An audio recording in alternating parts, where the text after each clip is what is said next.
Thank you for tuning in to Look Before You Speak. And this is our third season.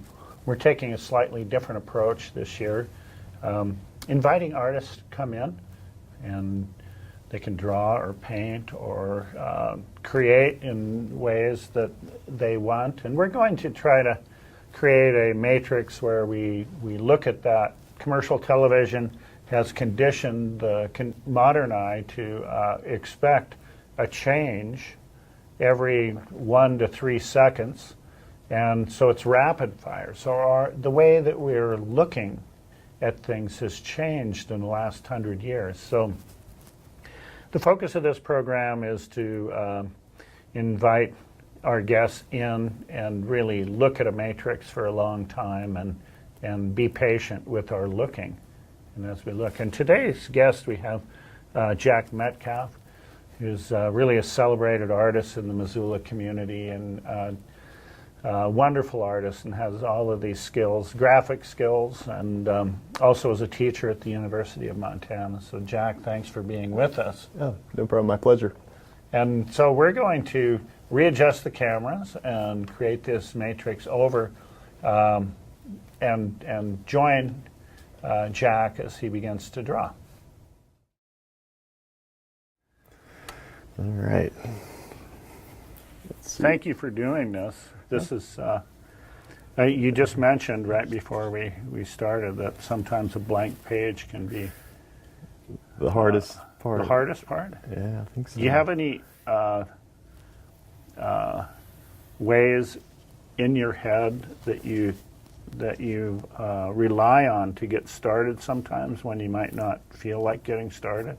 I guess if I'm ever in that kind of state of mind where I don't feel like getting started, I like going for walks.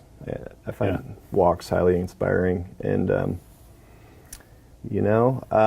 I have so many ideas that I don't have enough time to do them all. I usually jot them down. Yeah. And then I always have something to work on. I typically work on a couple projects at once. If I get frustrated with one, I end up doing the other one. And it's usually one's more mundane and one's more creative kind of thing.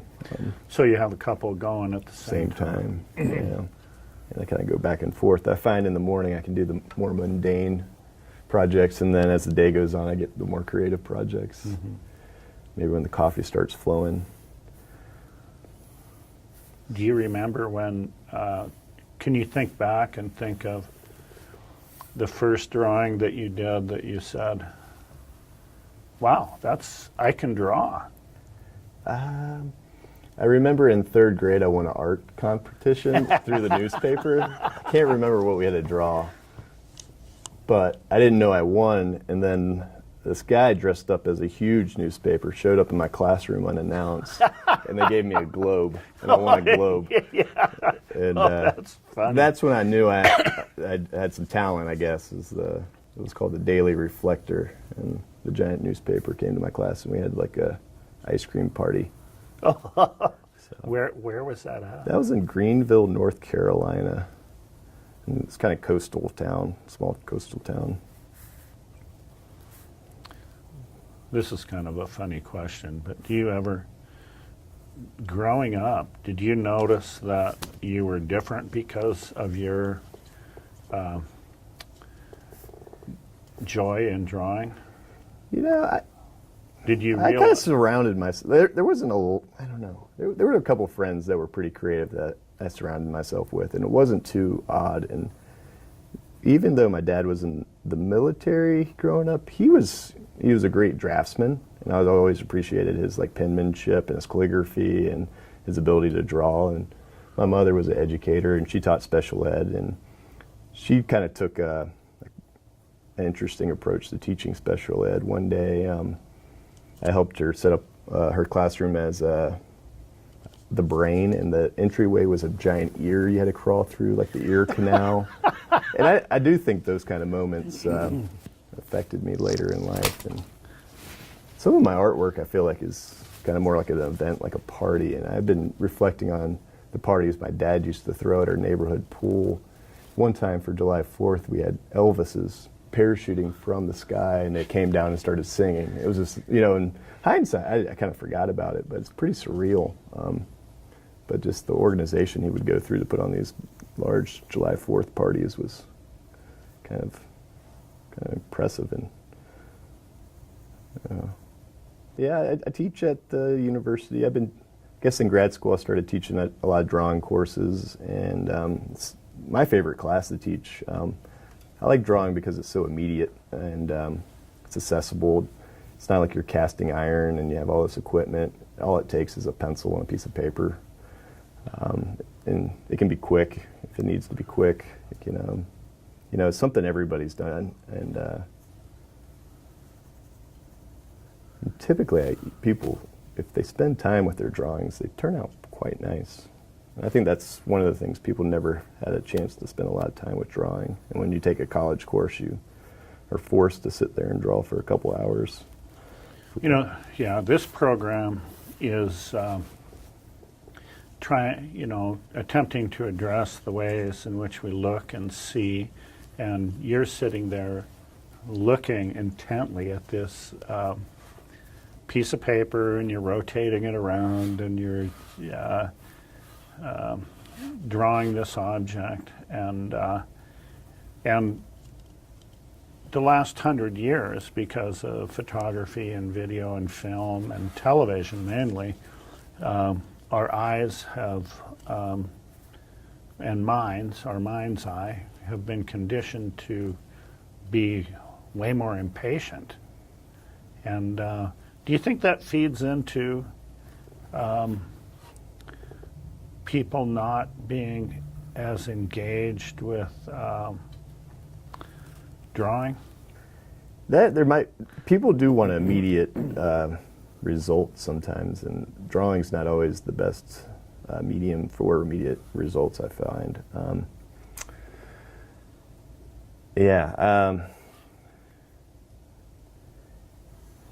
I do agree with you. Like, when I think some of the benefits I see in my students when they draw is they start looking at the world a little bit differently. They start noticing the details and nuances. That's when I think their drawings start to improve, is when they start seeing the world a little bit differently, and they start not taking things for granted. I guess sometimes we just glance at things and we take it for granted. We don't realize everything that we're looking at. But when you stop and you do look deeper at something, you'll start noticing more interesting things and what makes things unique, how things are made, how things are put together. Like right now I'm drawing a chair, and a lot of times my students, they kind of skip over the joints, and they don't like how things connect. But after drawing a chair, in studying the chair and getting to know the chair, they really find it, I don't know, they start noticing things they didn't notice before. You and I were visiting earlier and just talking a little bit about how people can have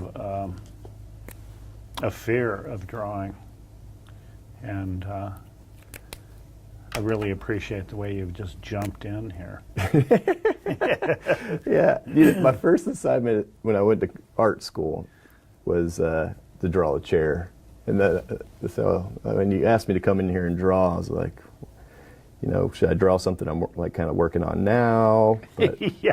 Because I have a body of work I'm working on, and I've been drawing the same image over and over again. But kind of went back to where it started, I guess, with the chair. And I think actually, I'm a big fan of drawing chairs. Like they have like two basic shapes, two cubes kind of sitting on top of each other. And I make my students build these cubes and stack them. We draw the cubes, and then we kind of deduct from the cubes and make it more really complex. Understand what the spatial relationships are. Mm-hmm. And I typically say, if you can draw chairs and hands, you can pretty much draw anything. Who are some of the artists that you look at and have respect for? On a world stage, I would say two of my favorite artists that I look at a lot is John Baldessari and Miranda, who works. She's a little bit she's harder to pin down than John Baldessari, which is kind of funny to say. But she's made movies, she does art installations, she's kind of all over the place, has written several books that are really great. But she does I would say she's in the realm of contemporary art.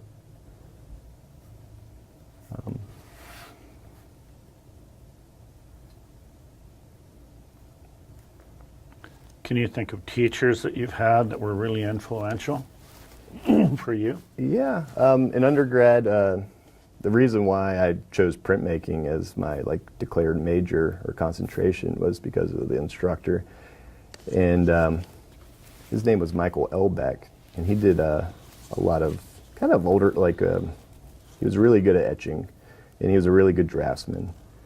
But I think what I enjoyed most was our conversations. He just had a funny sense about him. He really liked puns. I don't know. He was really good at telling puns.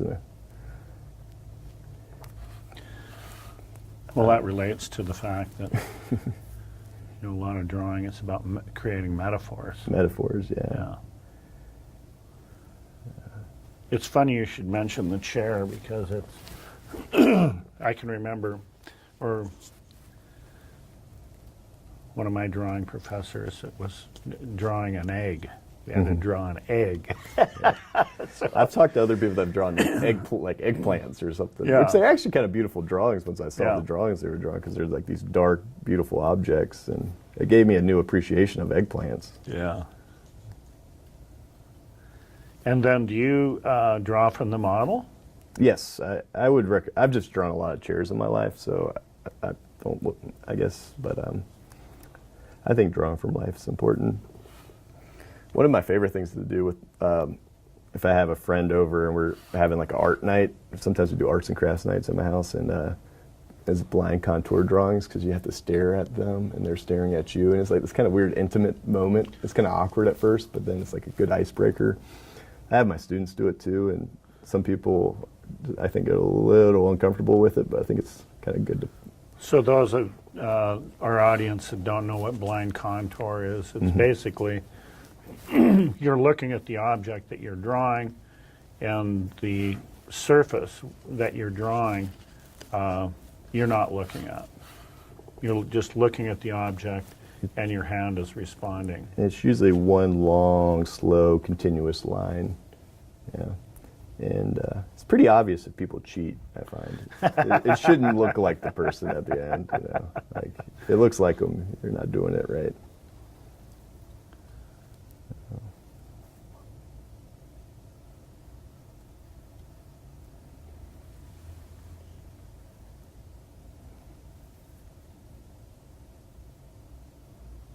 That is really great. Well, thank you. Is there, I noticed that you brought in, what is that, a 7x9, 5x9? This is actually my son's drawing pad. It is? Yeah, when I was leaving the house, I was like, what am I going to draw on? I grabbed like a piece of cardboard. I was like, no. I was like, I didn't know what the setup was going to be, so I was like, this will do. And Does having a child change your attitude about drawing? oh yeah, we draw a lot together, and his ideas, I think, sometimes are better than my ideas and his suggestions. But it's something, I mean, it's one of our favorite things to do together is draw and create. And we've been working on some animations together, some stop motions, mainly monsters. But, yeah. And you're providing him materials at an early age. Oh yeah. He's lucky on that. I mean, we've made piñatas. And he's 4 now. And he's a well-known fixture in the art community already. He had a solo show as well. He did. Yeah, at my old art space. Very cool. It's called EIEIO, large scale abstract, ABX kind of work. And, what size of, you mentioned this is a bit smaller. What size of paper do you like to use? 22 by 30 typically that's a lot of sheets come kind of in that size. A lot of printmaking paper, I think, typically comes in that size. And do you have a kind of paper that you like to use? For a while, I was doing a lot of like Reeves BFK. It was like one of my favorite papers. Lately, I've been drawing on just like cardstock, and I don't. Yeah, it's just like the brand French paper. I bought a big 11 by 17. I've been drawing on that a lot. It's not too expensive, and it's thick and it's smooth. It's a smooth surface, and some of the more graphic stuff I'm doing is kind of nice for that. I noticed that's just a number 2 pencil. Yeah, this is nothing fancy. I found it. Yeah. I kind of think this number 2 pencil and this chair kind of match, because this is like very like institutional, like school chair, and then this is like a very typical school pencil. Yeah, I do have a lot more art supplies, but I don't know, something very honest about drawing a school chair with a school pencil.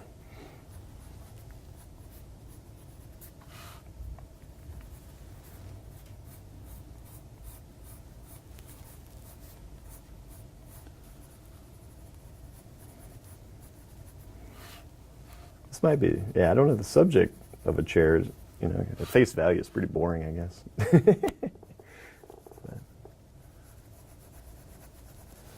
One of my favorite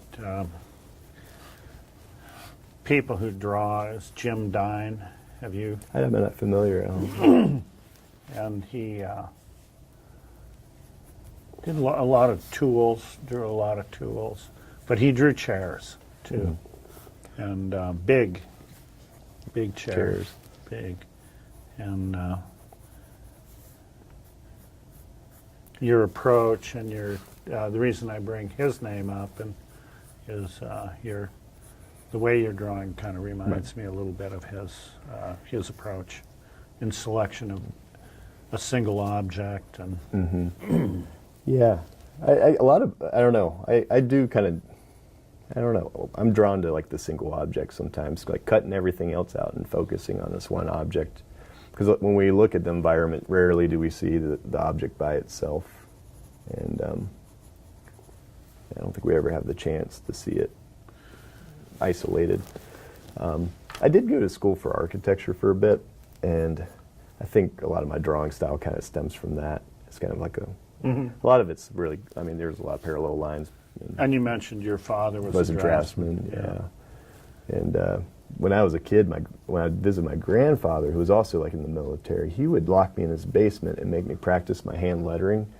And I got really good at hand lettering stuff. And I learned Morse code, but it was just, when I went to see my grandfather, that's what I used to have to do. Yeah. That's great. So what do you have coming up here for you as far as exhibitions? Next show, big show, I guess, solo show, is at the Holter Museum in Helena. It opens on April 20th. And is that of prints or? No, I'm doing these large-scale coloring book pages, and I have these large crayons and large push pins. They're actually going to be push pinned in the wall where spectators can come and become participants by drawing and filling in the large coloring book pages. The show's called Either Or.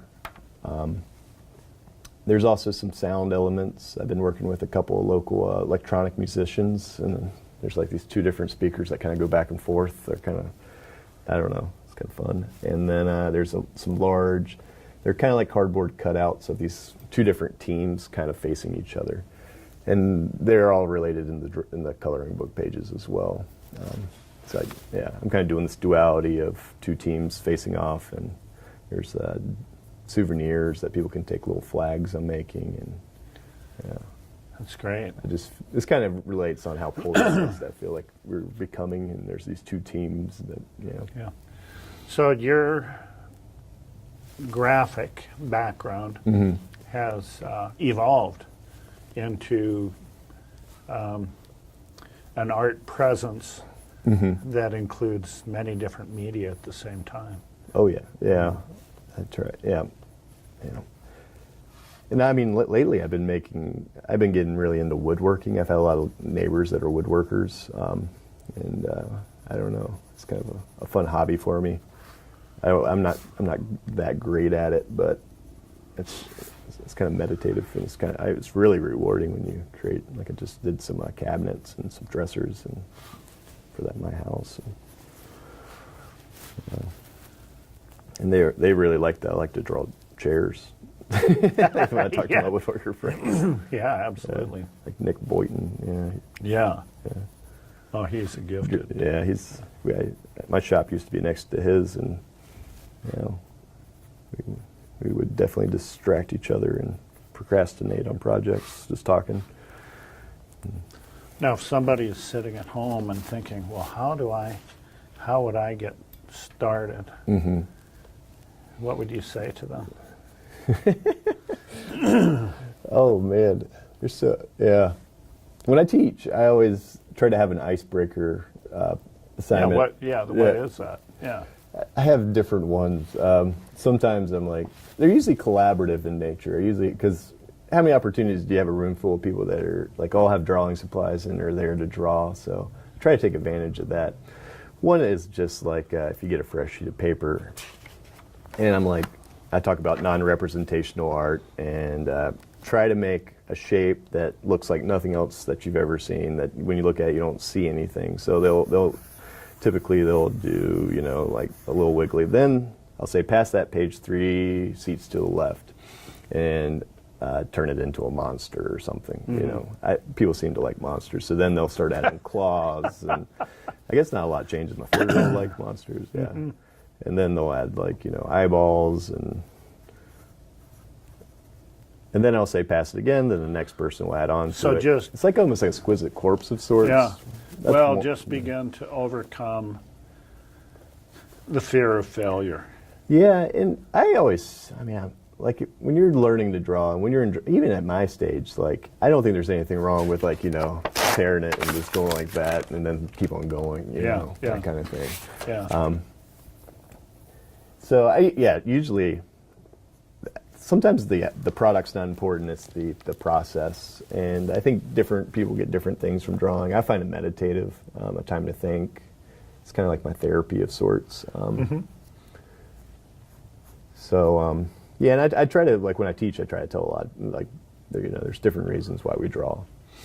One's it's a visual language. You can communicate by drawing. You can use it for therapy. You can use it for political, social reasons. There's whatever. Yeah. Well, importantly, it's part of our human language and culture. There's no culture that has existed without drawing. Now, there's cultures that have existed without television. That's true. But not without drawing. That's a good point. And and I think visual art, we have to think of as a language. And as a language, we need to learn how to really look at it and gain an appreciation for things like you're doing right now, and take our time with that. Yeah. So anyway, I wanted to thank you so much for coming in today and spending time with us and working on this, and wish you the best of luck. And I hope people do come out to see your show in Helena. Yeah, I'm excited for it. It should be fun. Yeah. And coloring books are another gateway into breaking down people's fear of using whatever material. It's very accessible, I think. I think that feeds into how you have a multifaceted approach in your creativity. Music, theater, dance. It's layered, and it's layered on top of this. So. Yeah, I think this is where it started was drawing, and then it's maybe I was restless for a bit. Yeah, life's too short. Yeah. Well, thank you so much for coming in today, and we just want to wish you the best of luck and keep it up. Cool. Well, thanks, Steve. Yeah, it's my pleasure. Thank you very much. Yep.